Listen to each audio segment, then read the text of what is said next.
Чувашский ТЮЗ сегодня открывает новый 89-й театральный сезон. По традиции он начнется с премьеры. Это будет история возвращения человека к жизни. Написала пьесу, опираясь на чувашскую мифологию, наша коллега, шеф-редактор радио Чуваши Ольга Тургай.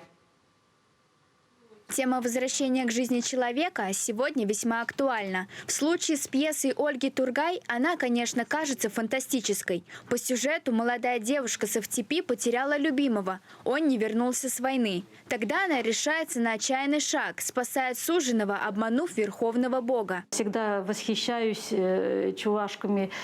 Они где-то, может быть, безрассудно, но не такие отважные, смелые. Поставили цель. Все, это надо выполнить. Вот Савдиби, она поставила цель найти своего любимого, вернуть его. Как это получится у нее? Она об этом даже не задумывается. Чем она рискует своей жизнью? Ей на все это, как говорится, наплевать. Идея пьесы-сказки родилась у Ольги Тургай после погружения в чувашскую мифологию. Ей захотелось, чтобы легенды и были родного края знали и детсадовцы, и школьники, и студенты. Постановка чувашского ТЮЗа, считает автор пьесы, подтолкнет подрастающее поколение к изучению мифологии.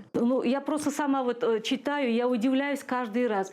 Какое своеобразное восприятие мира, такое глубокое.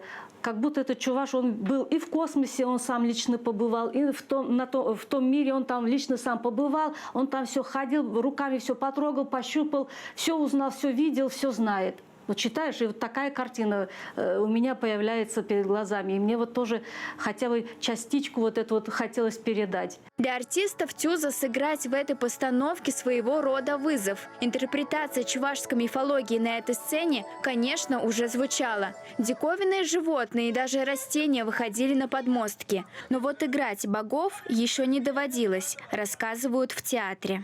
Дерзость. Без дерзости в жизни ничего не получается. А дерзость, конечно же, принадлежит в основном молодежи. Нужно дерзать и добиваться